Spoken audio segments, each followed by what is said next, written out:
Welcome to Unsheathed 105. Today we're going to reflect upon Unsheathed 005, which we recorded August 22nd, 2009. We covered topics such as punishment, blowjobs, and religion. Those are some heavy topics. Yes. Mm-hmm. They feel like they could be related, but they actually weren't. No. Which, I don't know, coming from us, I guess, is not too surprising. There's certain people where I can imagine all three of those things being melded together.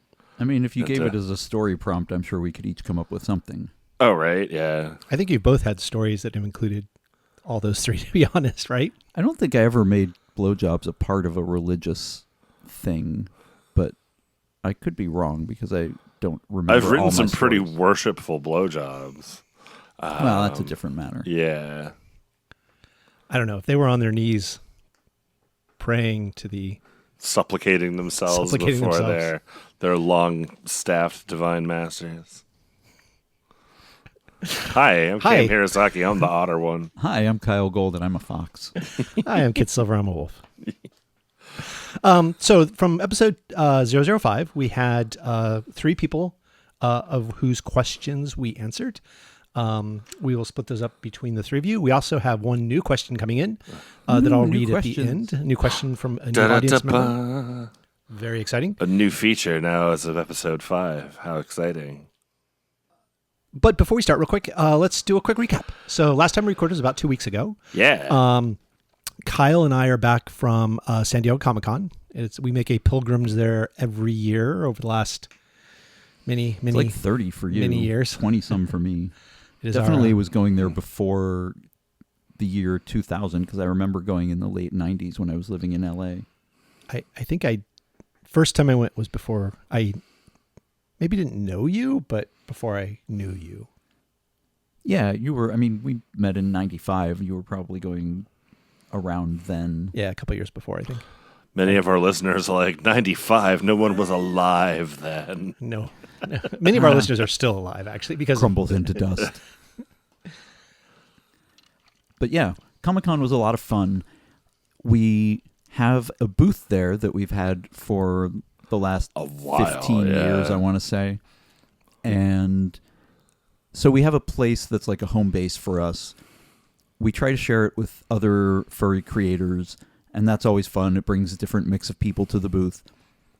This year, The Price of Thorns did pretty well at the booth, actually. We put it out for preview night, which normally is not a big time for our table because preview night is when everyone's running in to get the exclusives that are only available and getting into lines and things.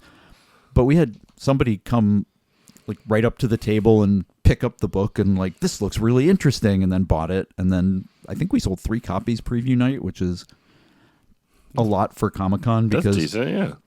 people are generally not there for A, prose novels, and B, furry stuff. Yeah. So they often come by because of the artwork, but then they'll pick up the books and look inside and go like, oh, no pictures, and put it back down.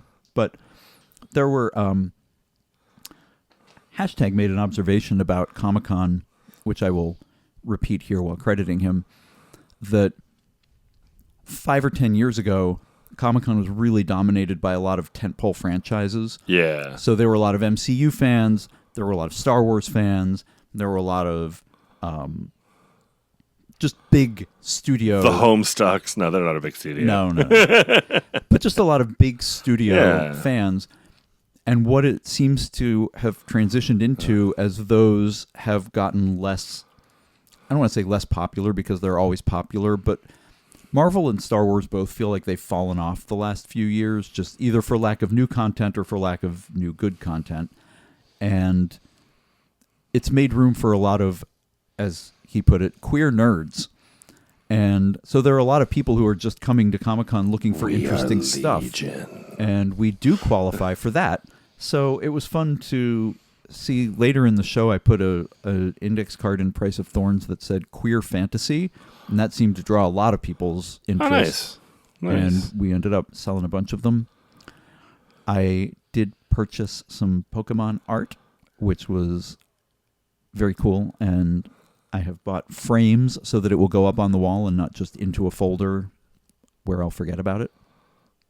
And we got to go out to dinner. We had a friend with us who had grown up in San Diego as hashtag did, but in different parts. So he knew some interesting downtown restaurants and had heard of ones he wanted to try. So he made some reservations, and we got to see some friends. We got to go hang out in San Diego.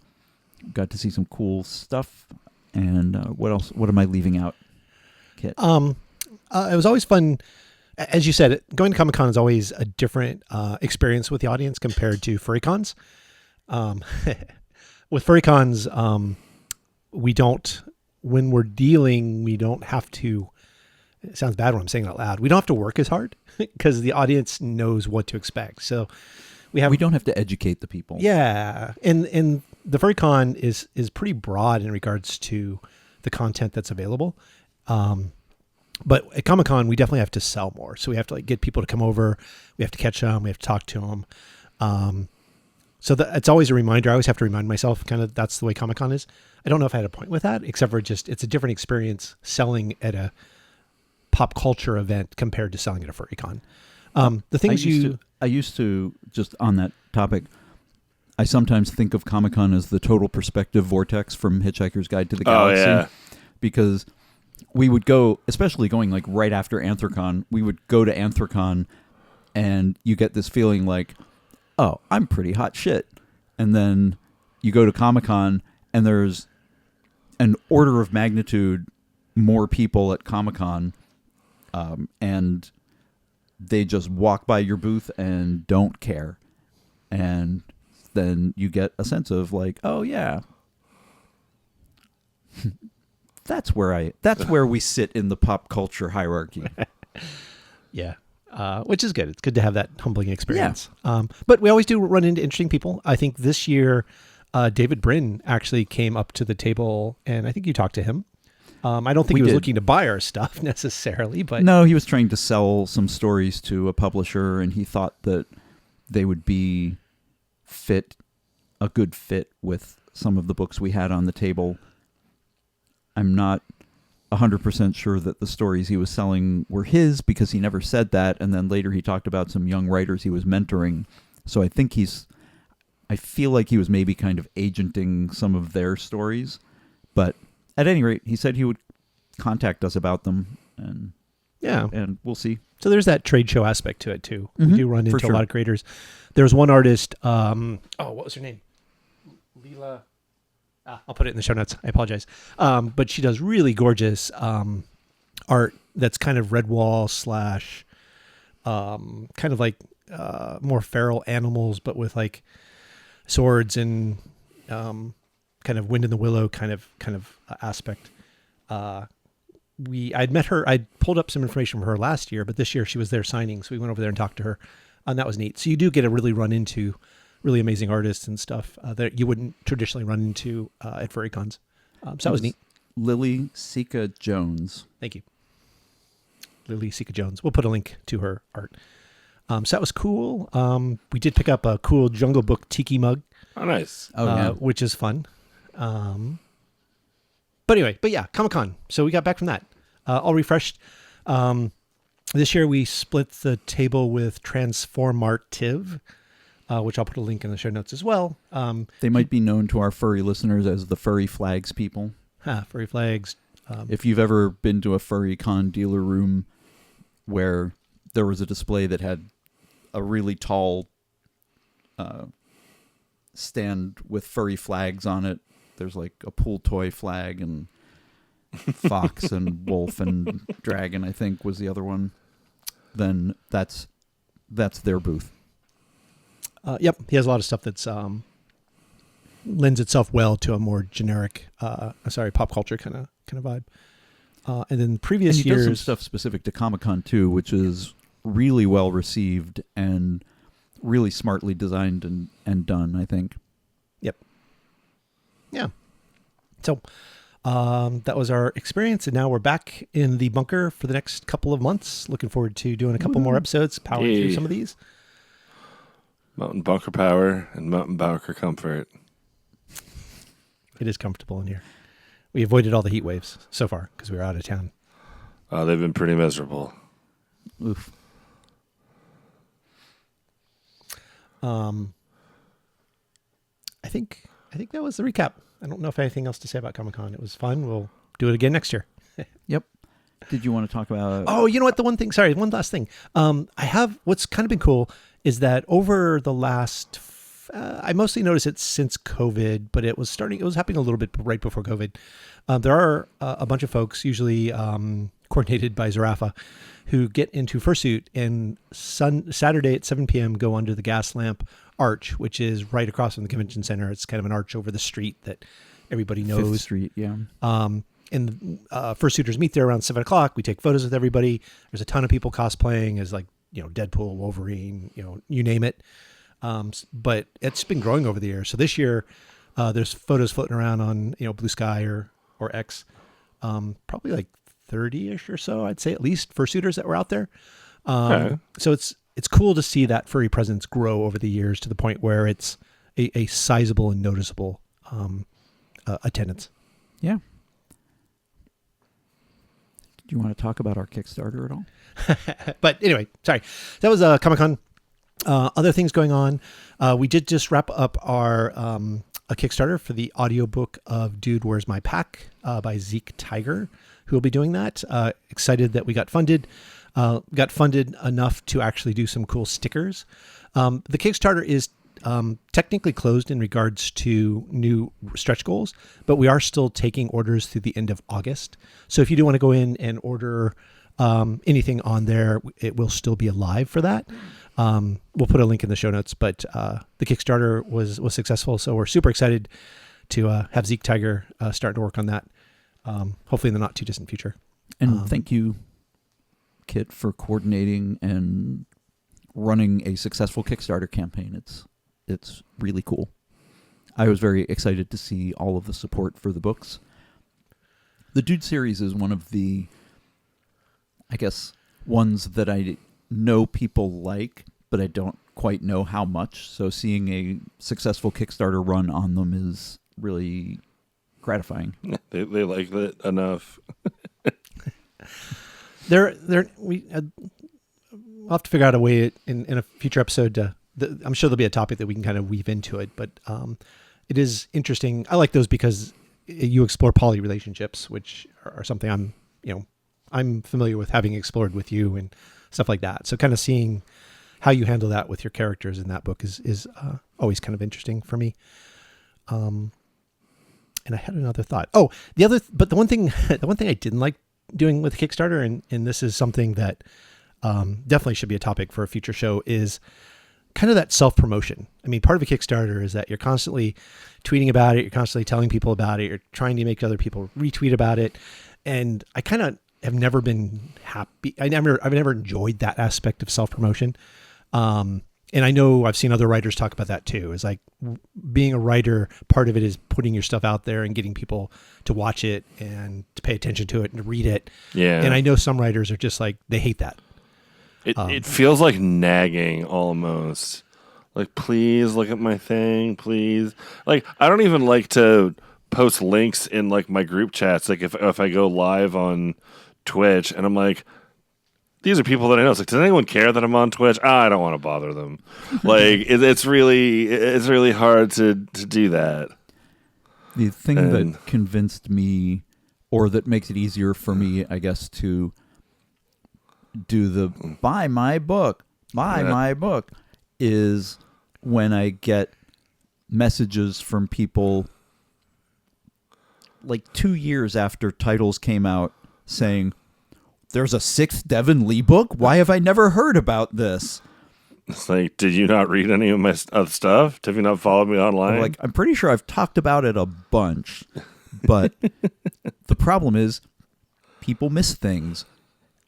It's really hard to keep up with what people had been saying on the internet.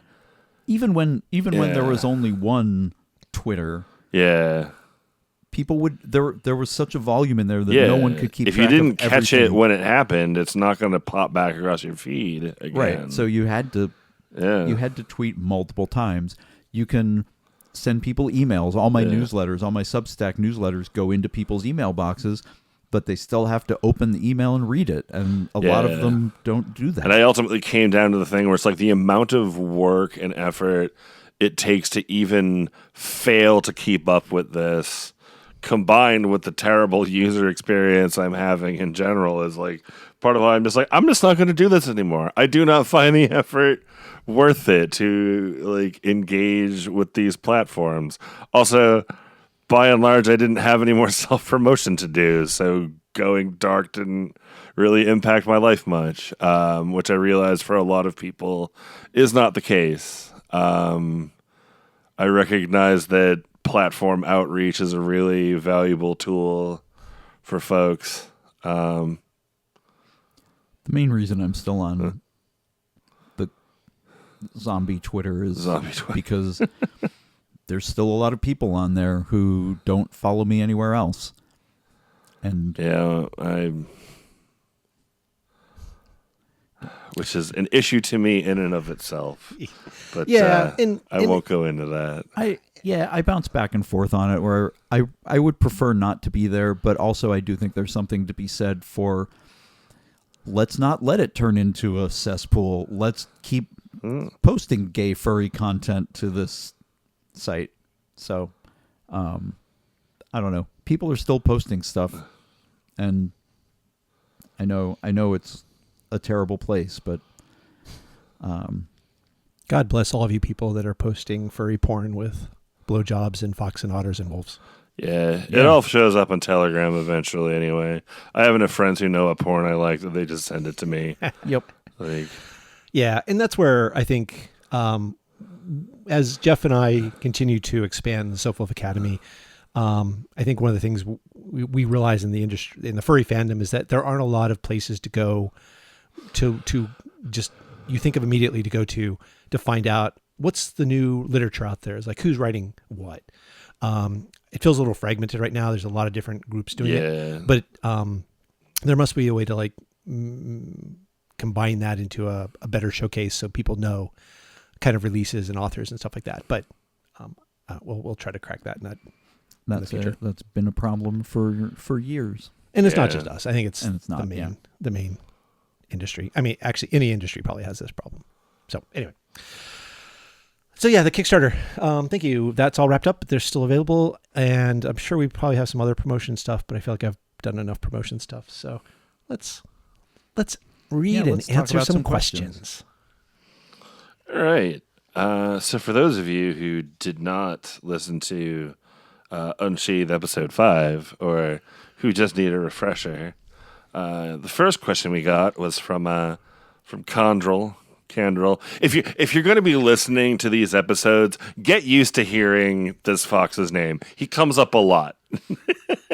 We also had like a 10-minute discussion before the recording here about what would be the British pronunciation of Candrel. Candrel is American. Candrel. Like Condrel. And we had it, and I can't remember. It's Candrel. Remember, like Aslan. Candrel. Yeah. Aslan. Candrel. Candrel. Yeah. We'll have to ask him to should send I in a should I voice read clip. this verbatim or just kind of summarize it? Okay, so like Candrel writes a pretty upsetting anecdote about borderline abusive behavior on behalf of his father, forcing him on a weekly basis to write perfect prose, and if anything was wrong, it was basically like, okay, give up the next day of your weekend and do it all over again. And to wit, he says,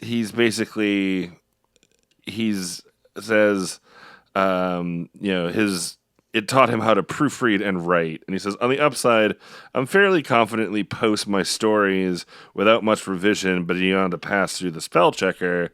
On the downside, though, this has left me woefully inadequate in accurately judging my own writing beyond the surface content, by which I think he means like spelling and syntax and stuff. Right. How do you two judge your own work for consistency and quality after the initial first draft? Is there some mnemonic or mental tool that I might benefit from? And And yeah, we made some sassy comments originally about this question. I think our first comment was we send it to each other to judge. Yeah. And I still do that. I still have trusted people that I send my first drafts to as sort of a sanity check. But I think practice has also given me an eye or an ear for, something's missing here. I might not know exactly what it is, but I can feel that there's something missing here. And there's a point where I would rather send it to people I trust and have them brainstorm a little bit about what might be missing than continue to bash my own head against the wall trying to figure it out. Yeah, like I'm currently working on something that has a very unique and awkward sense of humor. But I have a very close friend who shares this exact sense of humor with me. So it's like, I'm not asking him to proofread it, and I'm not like asking him to like spell check or like make red line edits for me. I just want to make sure that like he finds it funny when it's supposed to be funny, right? Like that sort of thing. It's like, this is meant to be a comedic thing. And like, if he like calls out a snippet and like pastes it back to me with like some sort of like laughing reaction, it's like, okay, cool. Like I was hoping that like that line in particular would make you chuckle. It's good to have an expert reader for your sense of humor. I really appreciate that. Comedy is super hard. It's really hard to write comedy and humor. And, but anyway, we also talked about stepping away from the work and then coming back to it later so that you are not still enmeshed in the writing part of it. 5 days, but I'm angry now.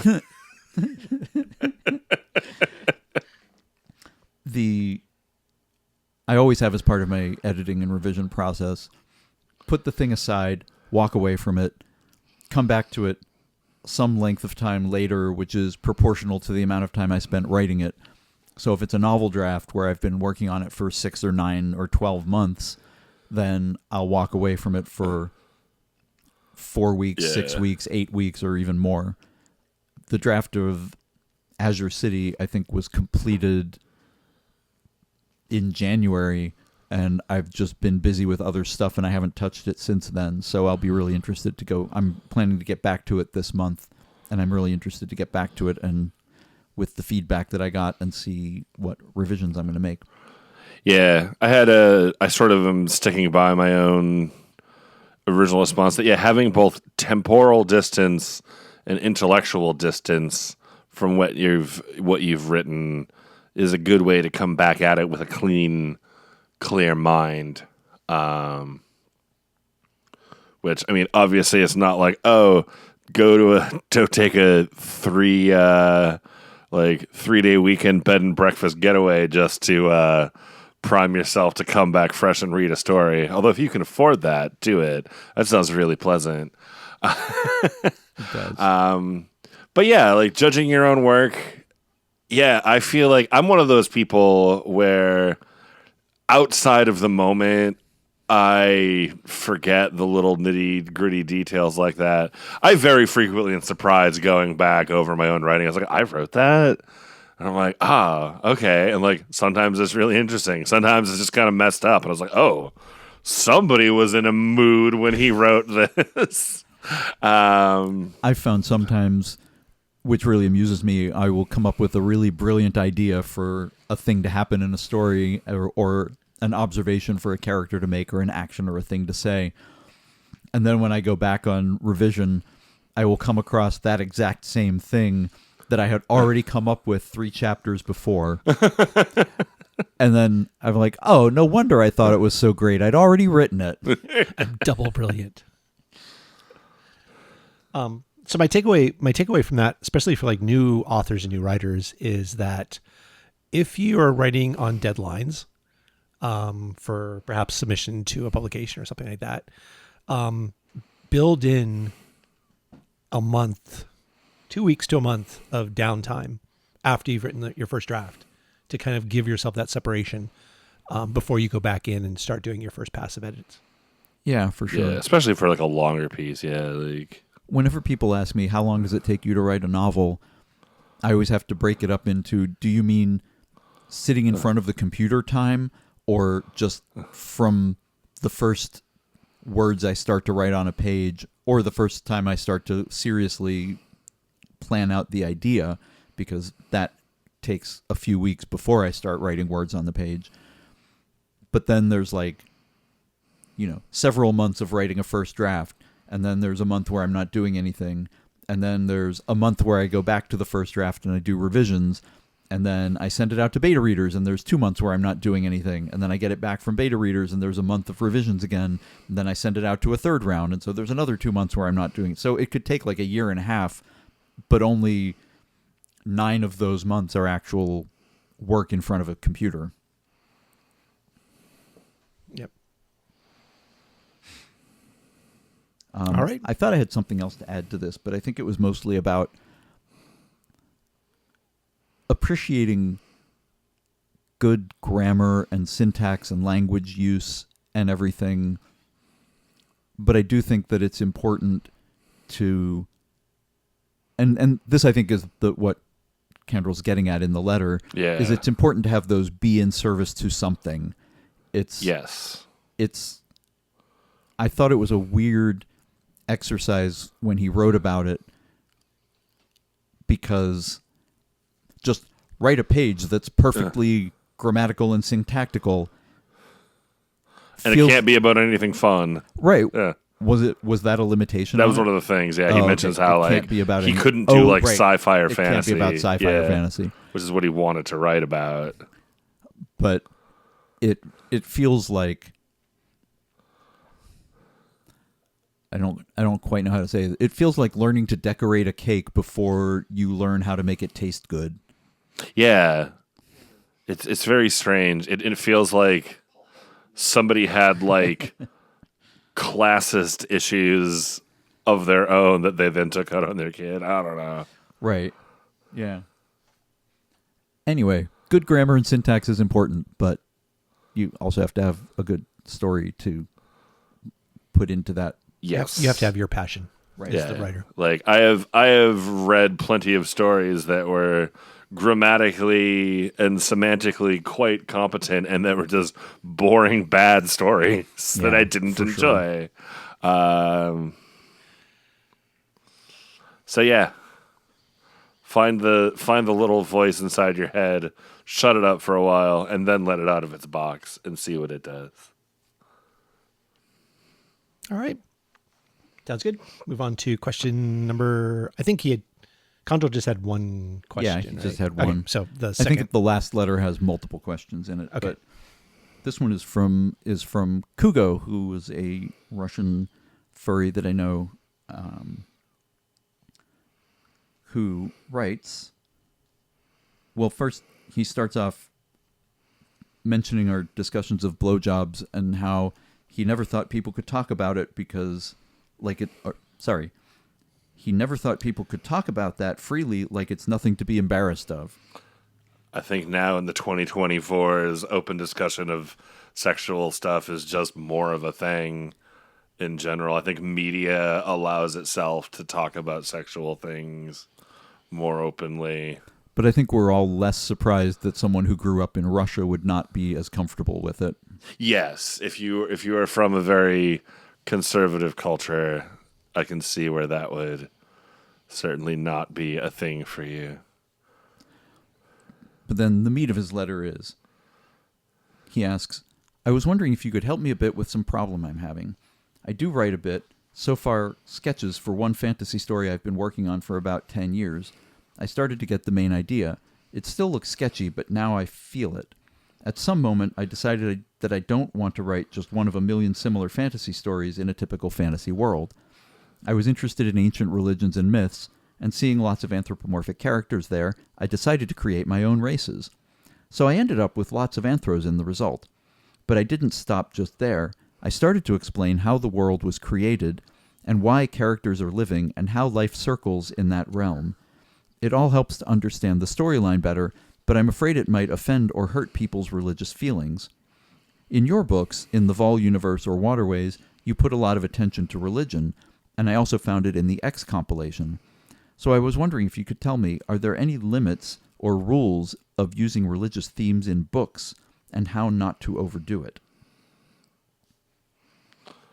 Oh, are there limits? Depends on who you're writing for and where you're trying to get your work published. We did land on know your audience in the original episode, and I still think that's a good one to keep to.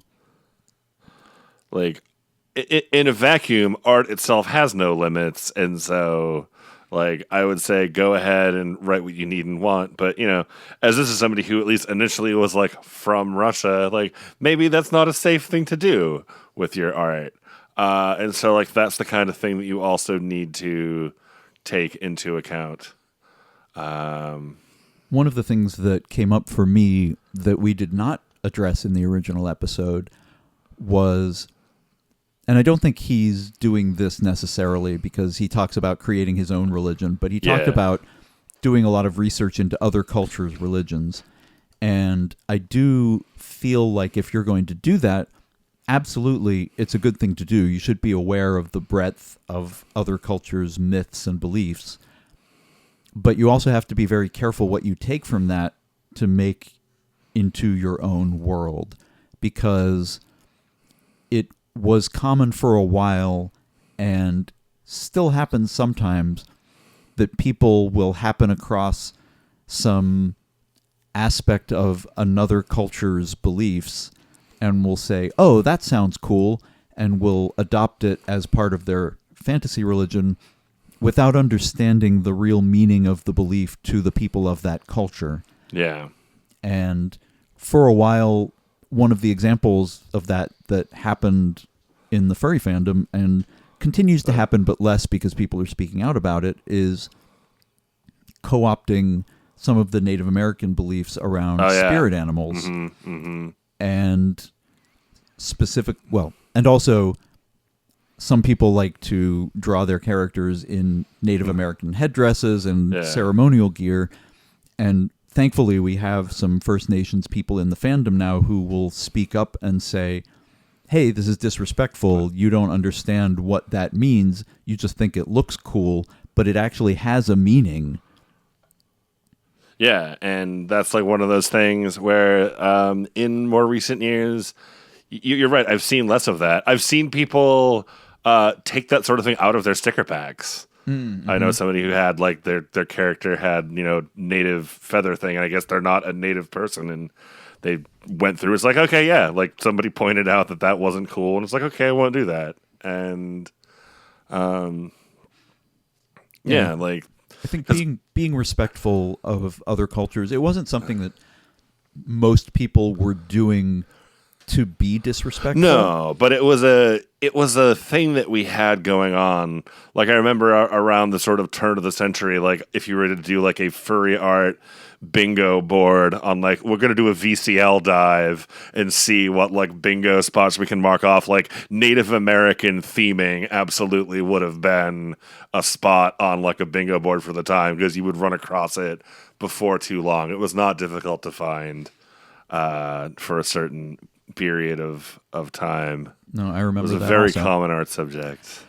But anyway, if you're developing your own religion, do kind of interrogate the origins. If you've been doing research into other cultures, make sure that if you are taking aspects from them, to take them in a respectful way, or take them in an imitative way and not just steal the whole, I don't know, rituals, words. Yeah, like, there's a difference between this religion features reincarnation as a belief versus this religion is just Hinduism with a different name. Right. Like, yeah, that's a much clearer way of saying what I was trying to say. Yeah, I found the brevity. I found the soul of wit. Brevity is ... wit. I do have a question that's how do you feel one should handle that when you're punching up versus punching down? And what I mean by that is, if there's a organization or a structure or something that is, in power or wielding power perhaps more than it should, and then you do something that quote unquote offends it. You could look at the latest, brouhaha around the Olympics in Paris. Oh yeah. What are your thoughts on that? It's like, how does that play into addressing religion if you're punching up or down? So what that brings to mind, and I hope this will address your question, what it brings to mind for me is I believe that fundamentally religion is a personal thing.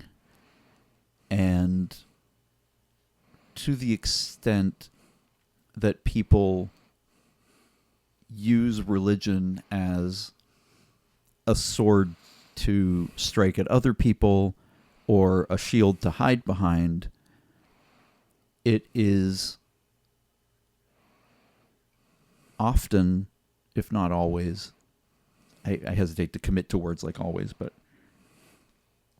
it is often using religion as a justification for their own insecurities and neuroses and antipathies. Religion has, in many cases, codified prejudice, but for most religions, you can find people who live respectfully of others without that prejudice. And so what I always try to keep in mind when I write an individual who's using religion to harm other people is that person's using it as an excuse. The religion is enabling their bad behavior. It's not necessarily the root cause.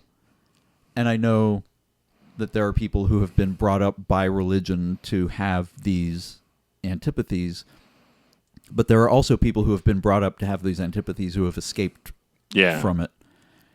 So I try to, in Waterways specifically, which was one of the ones mentioned, I was trying to present someone who uses religion to harm other people and someone who is a priest who uses religion to help people. Yeah. And though it's never explicitly drawn like that in the book, the point is religion can be wielded in many ways. I'm not going to go so far as to say religion is a completely neutral thing, because religion is a way for people to accumulate power, and people who accumulate power use it to harm and control other people. And so any societal institution where people can accumulate power is most often used to harm. But that is sort of how I try to view religion, is that it's about the person who is using religion as a framework to act out their own problems onto other people. I don't know that I have anything better to add on top of that. That you kind of said a lot there, and I'm not sure that on an academic level I can add anything germane to the discussion. I think. I mean, so thank you for that, and I think that's actually really important in regards to authors and writers, right? Because it's a way to think about religion outside of perhaps the greater context that we're constantly bombarded. Yeah. And it's more about, you can look at it like power. It's power dynamics. Yeah. Ultimately, it's one way to explore it. There's as from a cultural thing, it's very fascinating. Like I was raised in a religion that I no longer practice as an adult. And I live in a part of the country where being part of a religious community like isn't necessarily like a big deal. Like nobody in my daily life is shunning me It's not because your I don't community. go to the right/any church. But Right. there are parts of the country where like if you don't go to church, it's like the community will know and you will not be treated the same. And like that's a thing. Like where it's like you are other, and like that's a cultural difference even within our own country, just depending on what part of it you live in.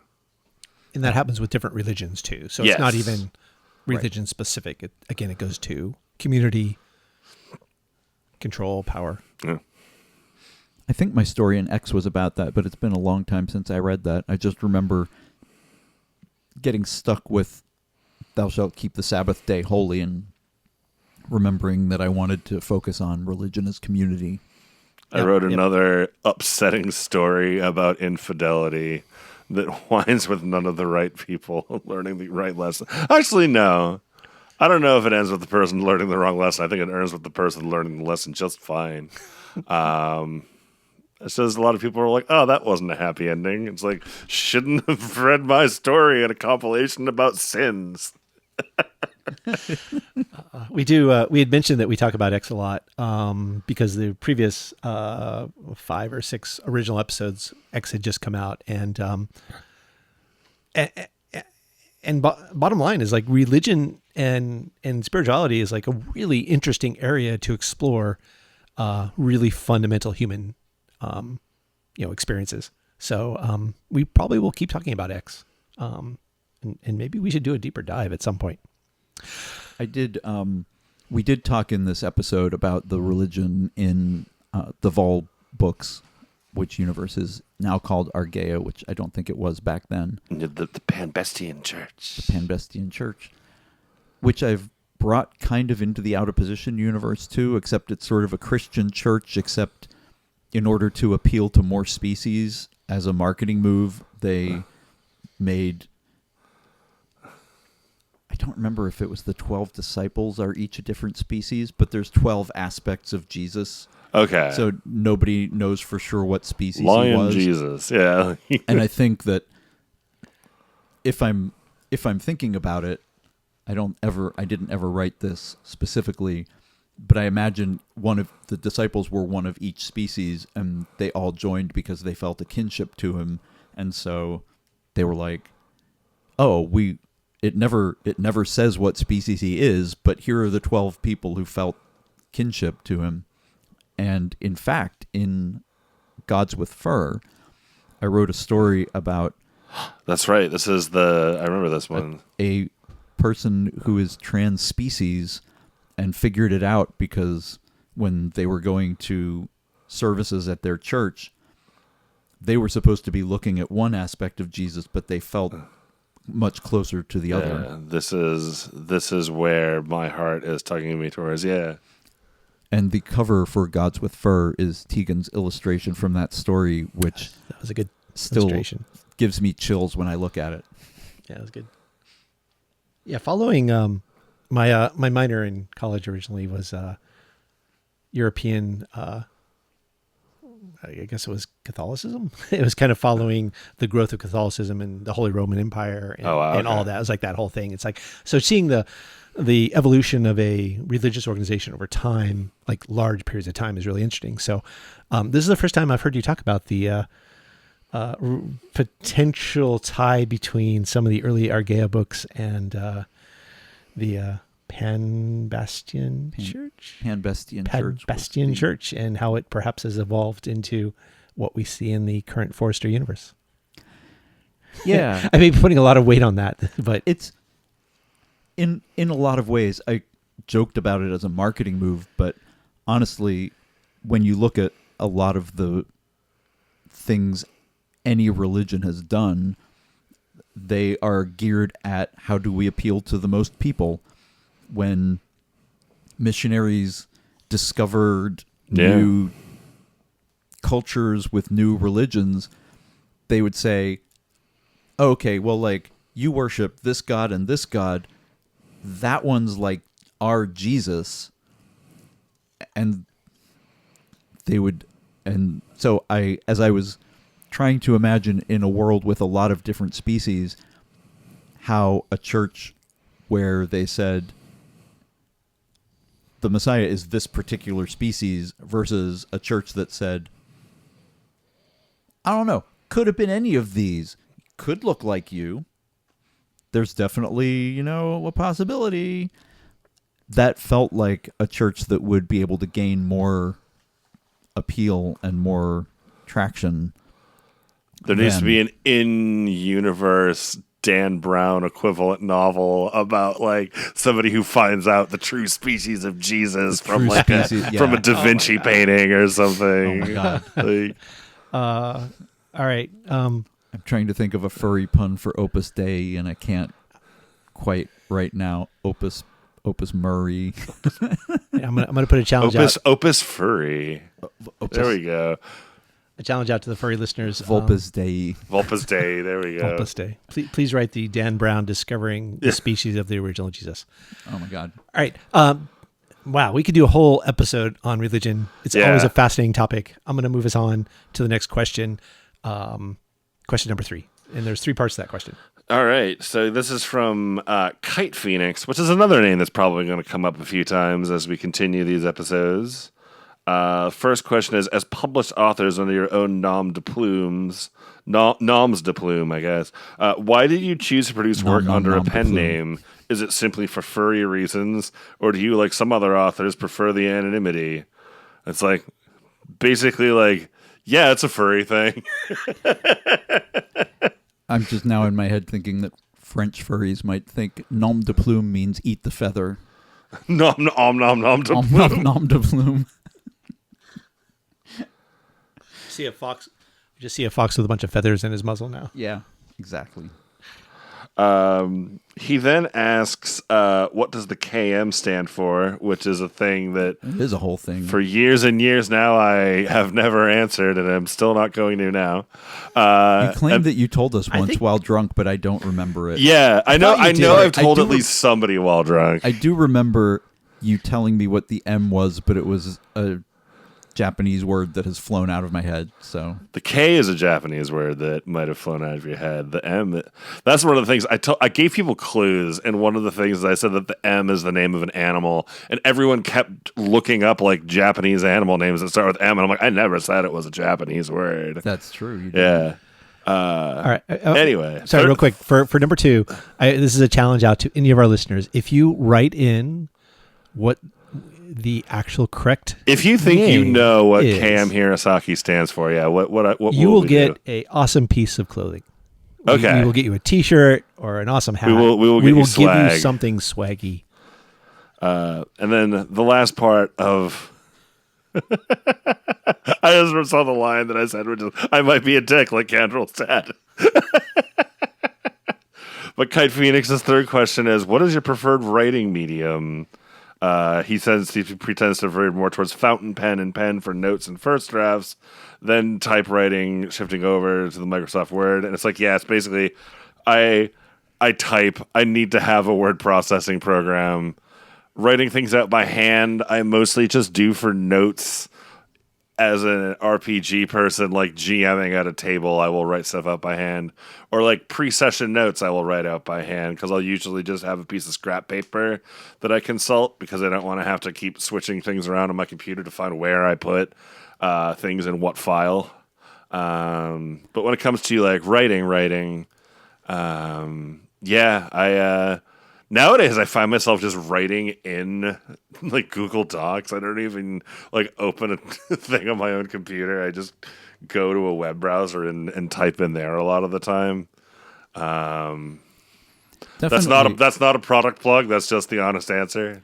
Definitely same. Although the product I use has changed. There was a point. It might have been while we were recording this because it was around 2008, 2009. Yeah.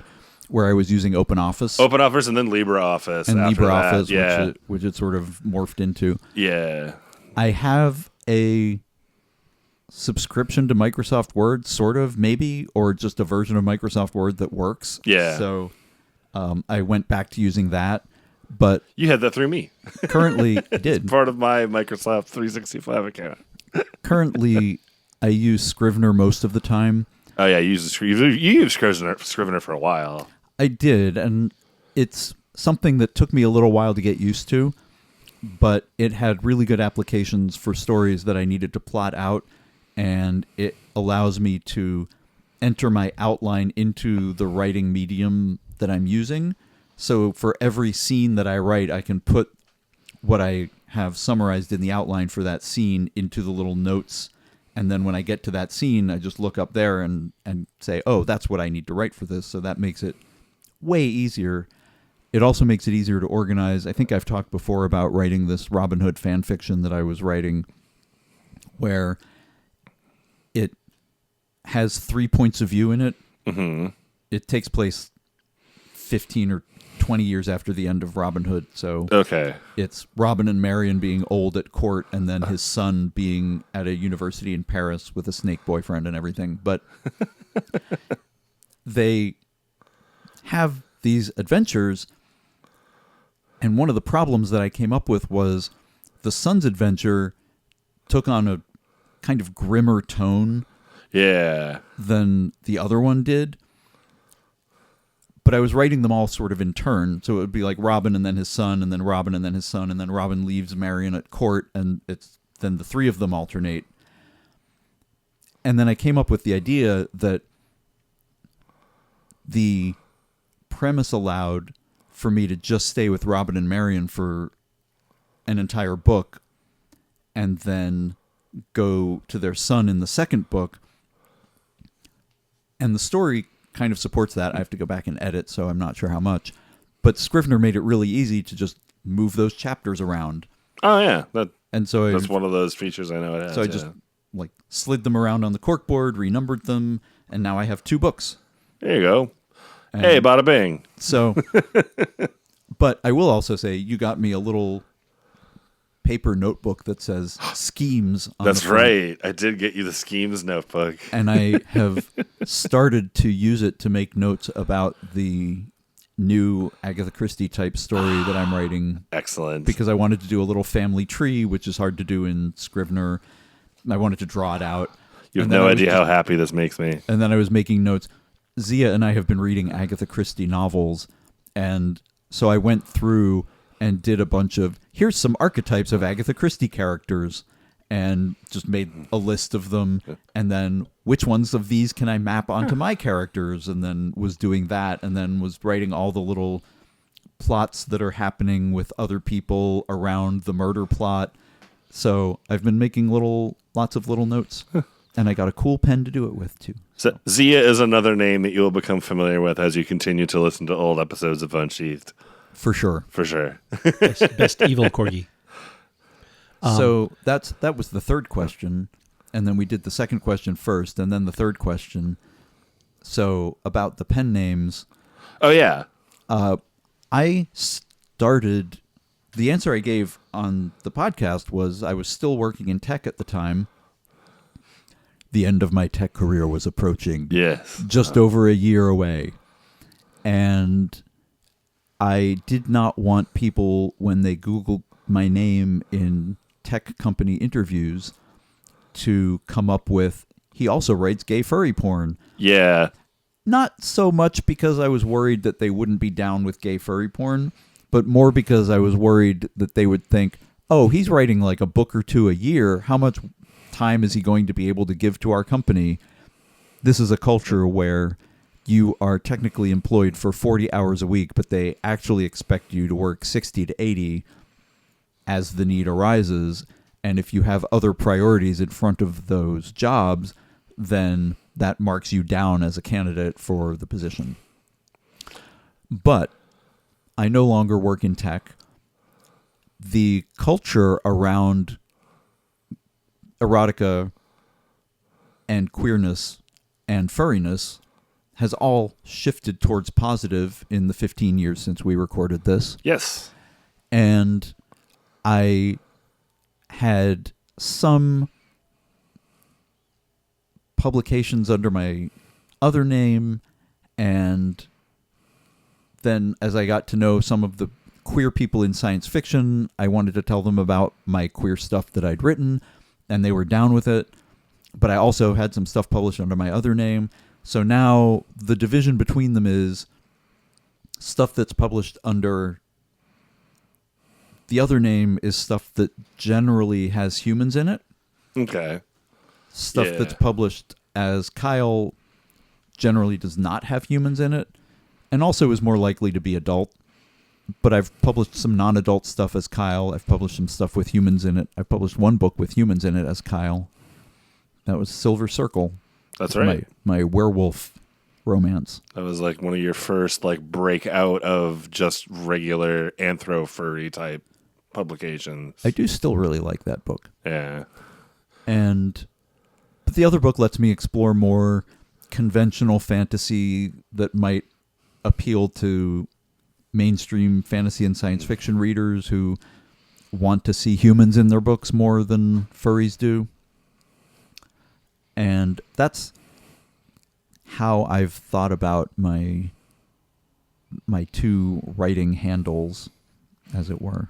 Yeah, for me, especially when it came for the adult stuff, at the time I worked for a company responsible for the creation of a very well-known media franchise and IP that featured furry characters. And so the idea that I would work for these people and then also write gay animal sex online, it was something that I didn't necessarily want my bosses to find out. It's one of those things where if you are a good internet sleuth, it's not hard to find out now. But I'm also not actively. I also don't work for that company anymore, and have not been publishing a lot of furry erotica lately either. So it's sort of become a moot point. If I were to do so, I could definitely see me still going back to putting out stories under the K.M. Hirosaki name. It's still a perfectly good name. It hasn't been like scrubbed or wiped or otherwise canceled. I don't know. Tarnished. You can't tarnish an otter. You can try. It just rolls right doesn't off. Stick. Doesn't stick. We can buff it off and it'll be all silver and shiny. Yes. It's interesting going with these episodes looking back 15 years because a lot of times, at least I approach things sometimes being like rose-tinted glasses, like, oh, things were better, but other things weren't, right? So one of the cool things that I think we have gotten to is yet something you mentioned, Kyell, where you're able to, being queer or being out and writing about this stuff is a lot more acceptable in a lot of circles, which I think is a interesting thing because the backlash to it seems to be so much fiercer now. So I think that is actually a good indication that it is out there a lot more.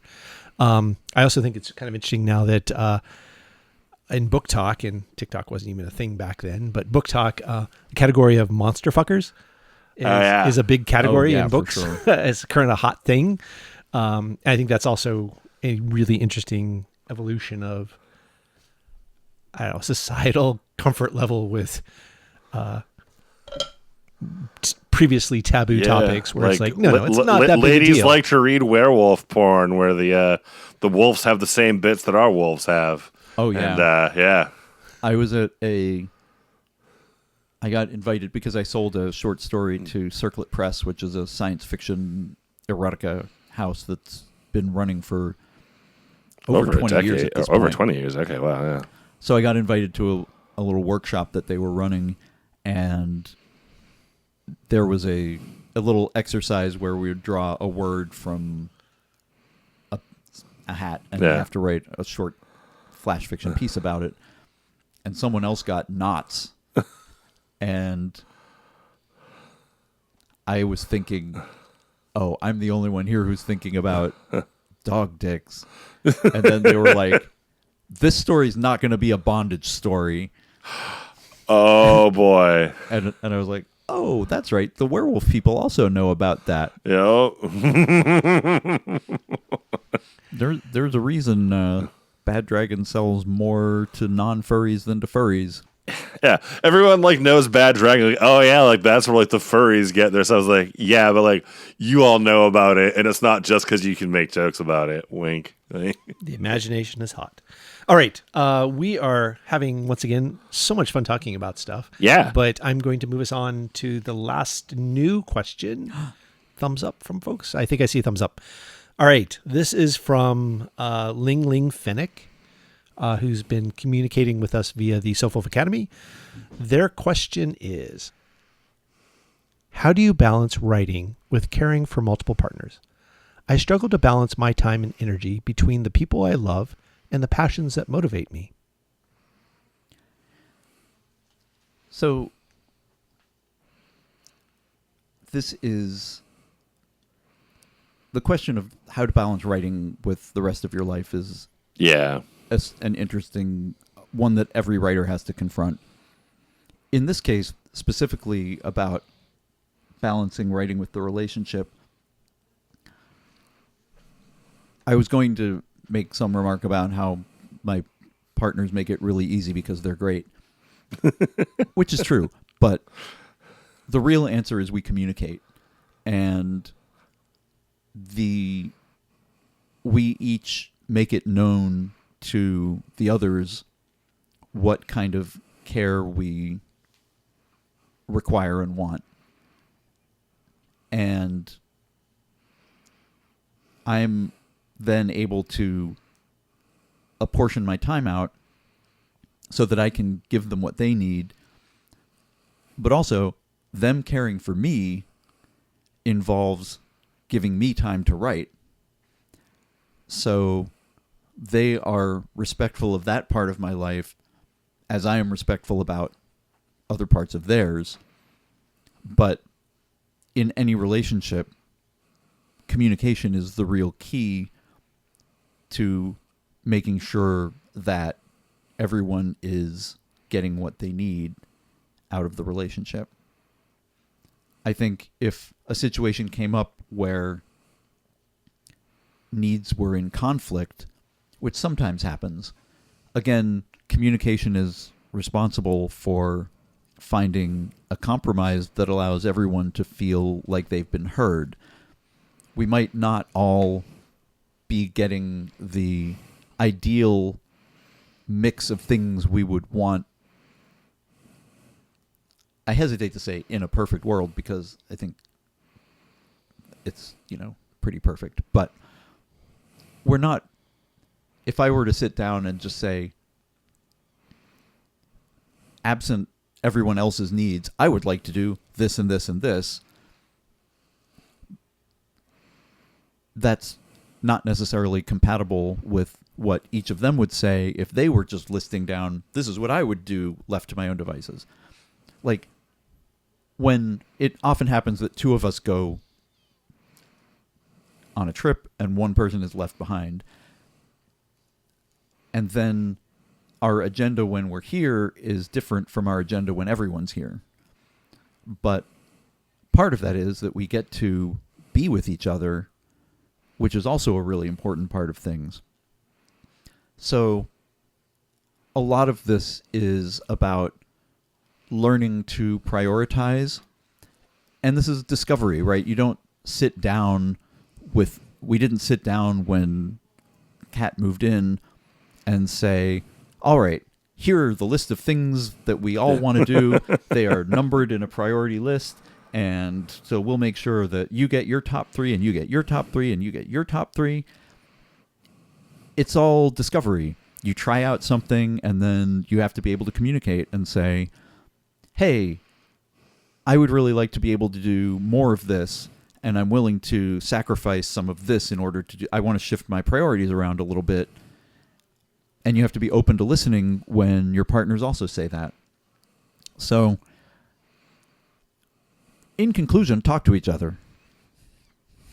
Yes, that's a good idea. As someone here who is not currently involved in a polyamorous committed relationship, I think you can take Kyell's advice on the subject more than mine. Yeah, but I do think this is broader in the sense that, if you're a writer, you have to commit time by yourself to a blank page whether it's a screen or a piece of paper, and that takes you away from other things, which could be family, it could be friends, it could be a social network that is like, hey, let's come out and do a beer Friday night. And you're like, man, I really want to do that. I do totally agree that this is not necessarily about, oh, I'm busy because I have multiple partners. Like, there's any number of reasons you can find yourself too busy in life to write. Like, there's all sorts of things. I think ultimately, it just comes down to how good are you at time management, and then B, how many other people do you need to consult to make sure that your time is being managed properly? Right. Yeah. And it's exactly. And I think Kyell said it. It's and you're kind of reflecting that. It's like it's a work in progress. You will not get it right the first time. We are constantly adjusting. The important thing is understanding your own important priorities, and then communicating them to the people around you, and the people that care about you will understand. I just want to say, and like we can cuss on here, right? We are an adult podcast, so we can say. Right. I just want to say, it sounds really easy, but it is hard as fuck to go to someone and say, I want this. At least for someone with my upbringing, which might go back into a conversation about religion that we don't need to revisit, but it feels selfish to go to your partners and say, hey, I want more of this. But if you have the right partners, they will make you feel comfortable with that. They will help accommodate it. And you also then have to be willing in return. Like, all of these things that I'm saying from one point of view, you also have to flip around and be able to do. Recognize that it's hard for your partners to come to you and say, I want this. Yeah. And be able to go and check in and ask them, hey, I know you said you wanted to be able to spend 3 hours a day writing. How's that working? Is that enough? What else would you like to do? And just constantly checking in. It sounds like you're, I don't know, managing a team or something. But really, if you make the checking in part of the love language of the relationship, then it contributes to making everyone happier. This reminds me, I have a work at home housemate, and I always secretly hope that if it seems like I'm sleeping in way too late, that he'll come and wake me up. And it's like, sometimes he does, but like just kind of randomly. And I'm like, man, I wish he would do this all the time. And I'm like, well, why don't I just ask him to do it? Like, exactly. It's like, hey, if it's like at this time in the morning and I'm not awake yet, can you just like knock on my door and make sure I'm awake? Because otherwise I will stay in bed until biologically something makes me get up. It is, I'm really good at staying in bed. It's so comfy there. Very comfy. And it's really hard to ask people for help. Yep. Yes. Great question. I appreciate that, Ling Ling. All kinds of deeper topics we could probably spin off into a separate episode around this. Do you have an answer, since you are also You're managing one of the people involved? Yeah. a relationship? I mean, you captured it. It's like I think the important thing to realize it's a constant work in progress, and I'm trying to project, but I guess I should be more specific about us. It's like I tend to be a pretty strong personality with my own strong desires and wants and needs. So one of the things I've had to learn over time, it's a wolf thing. It is a wolf thing. Is that to ask these questions and to give and to understand that people need these spaces and need this time, and it's not necessarily because they're doing it to butt heads with me or to confront me, or like it's not a brat relationship or anything like that. But it's more that they have their own wants and needs, and respecting that and learning empathy is like, the older I've gotten, the better I've gotten at empathy. I'm not there by any stretch. I know it's a weird thing to say. But that being said, empathy is something you have to learn over time. I just appreciate that you're not one of those people who's like, I'm an empath. Like, thank you for I'm not. acknowledging that you're not an empath. Oh no, I've Oh my god. I'm Oh my god. yeah. And you also have to learn how your partners communicate because not everyone communicates the same way. No. Yeah. You know, it's hard. It's a really good question because I think this is a question about how to live one's life, right? Whether you're spending your time writing, or as thing I think they said, the thing you're passionate about, which could be everything from I don't know, doing sharpshooting to jumping over high bars to Been watching so many Olympics. I'm watching so lately. many Olympic things to swimming really well. It is a balancing act, but you will find people Or breakdancing. That's one's. I think that one's still coming up. I'm Yeah. looking forward to that. Breaking. Anyway, great question. Yeah. Definitely, we could talk more about all these subjects. Hopefully, we'll get more questions that take us down these different paths.